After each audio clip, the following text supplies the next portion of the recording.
ဒီခပ်ပေါ့ပေါ့ရုပ်ရှင်တွေကိုကြည်ရများတဲ့သူတွေကဒီကျွန်တော်တို့ထင်90% လောက်ထိရောက်တဲ့ရုပ်ရှင်တွေနောက်ကိုမလိုက်နိုင်ပါဘူး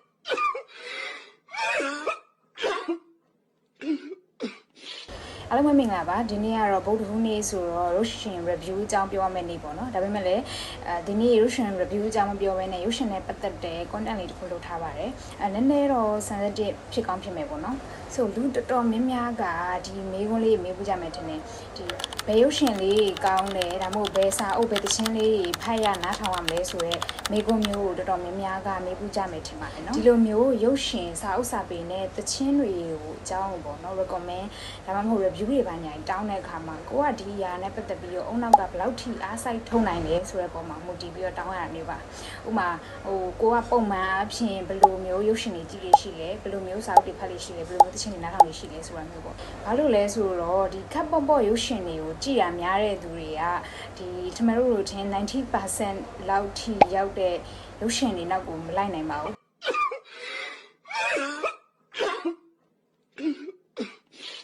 ဘာဖြစ်လို့လဲဆိုတော့သူကြည့်လိုက်လို့ရှိရင်အချိန်က1နာရီခွဲ2နာရီဖြစ်သွားအဲ့2နာရီကအချိန်ဖြုံးလိုက်တယ်လို့ပဲသူခံစားရမယ်ပေါ့နော်သူစိတ်ထဲမှာကောင်းတယ်လို့လည်းမြင်မှာမဟုတ်ဘူးပေါ့နော်အဲ့တော့ဘာလို့ရုပ်ရှင်တစ်ပုဒ်ကတချို့လူတွေရဲ့အမြင်မှာကောင်းပြီးတော့မှတချို့လူတွေရဲ့အတွေးမှာမကောင်းတာလေဒီဘာကြောင့်အဲ့လိုဖြစ်ရလဲဆိုရင်အချက်3ချက်ရှိပါတယ်ပထမတစ်ချက်ကကြတော့ဒီ rating မြင့်တဲ့ရုပ်ရှင်တွေပေါ့နော် rating မြင့်တဲ့ရုပ်ရှင်တွေဟာကြည့်တဲ့သူတွေရဲ့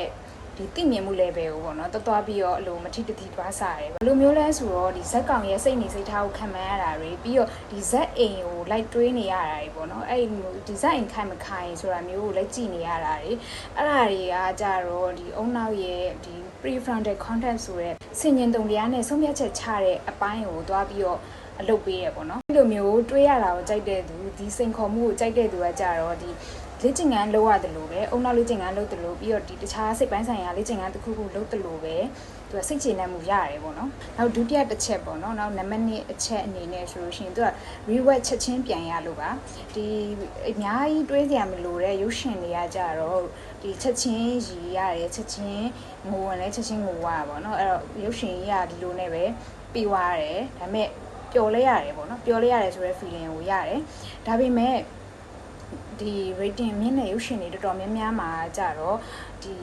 ဖြည်းဖြည်းနေနဲ့ပဲသွားရတယ်ပေါ့နော် plot twist တွေပါတယ်ဆိုတဲ့ခါကျတော့ဇက်အိမ်ကအဲ့လိုဆွဲဝါဒီအဆုံးသတ်ခံလေးကြတော့မှနဲ့ရှိုင်းနားလေသွားတာမျိုးပေါ့နော်အဲ့လိုမျိုးတွေလည်းရှိတယ်အဲ့လိုရုပ်ရှင်တွေကကြတော့အချိန်တော်တော်ကြာမှအုံနောက်ထဲမှာမှတ်မိနေတတ်တယ်ပြီးတော့အချိန်တော်ကြာပြန်တွေးလိုက်တိုင်းအဲ့ဒီပျော်ရွှင်မှုအဲ့တုန်းကပျော်ရွှင်မှုပြန်ရတယ်ပေါ့နော်နောက်ဆုံးတစ်ချက်ပေါ့နော်နောက်ဆုံးတစ်ချက်ကကြတော့လူတွေဘာကြောင့်မို့ဒီအမှုပညာပေါ်မှာခံစားမှုပေါ့နော်ခံစားမှု level မတူရလဲဆိုရင်မတေချာမြင်ရမှုတွေရမ်းများလို့ပါအခုလက်ရှိကျမတို့နိုင်ငံမှာဖြစ်နေရဘယ်နေ့ပါဖြစ်မယ်မတေချာတဲ့အခြေအနေမကြာခဏကြုံလာတဲ့အခါမှာလူကအဲ့လိုဒီအမှုပညာပေါ်မှာလည်းအရင်အားစိုက်ထုတ်ပြီးတော့ချိန်မပေးနိုင်ဘူးပေါ့နော်အချိန်လည်းမပေးနိုင်ဘူးအုံနောက်ကလည်းမပေးနိုင်ဘူးအဲ့လိုဆိုတဲ့အခါမှာအပျော်တမ်းရုပ်ရှင်တွေကိုကြည့်ကြရတယ်ပေါ့နော်ဒီအချင်းချုပ်ပြောရရင်တော့စိတ်ဖိစီးနေတဲ့လူတွေတော်တော်များများကနောက်ဆုံးမှာဒီပျော်ရွှင်စွာဇက်သိမ်းသွားကြလေတတိပေါ့နော်ကြိုပြီးတော့ခံမှန်းလို့ရတဲ့ဒီလက်တွေ့ဘဝမှာမတရားမြင်ရများတယ်ခံမှန်းလို့မရဘူးဆိုတော့ရုပ်ရှင်ကြည့်တဲ့အချိန်မှာတော့ခံမှန်းလို့ရတဲ့ပျော်စရာကောင်းတဲ့ရုပ်ရှင်တွေပဲကြည့်ကြတာမျိုးပေါ့နော်ဒါပေမဲ့လည်းတချို့ကကြတော့ဒီရုပ်ရှင်ကိုအပန်းဖြေ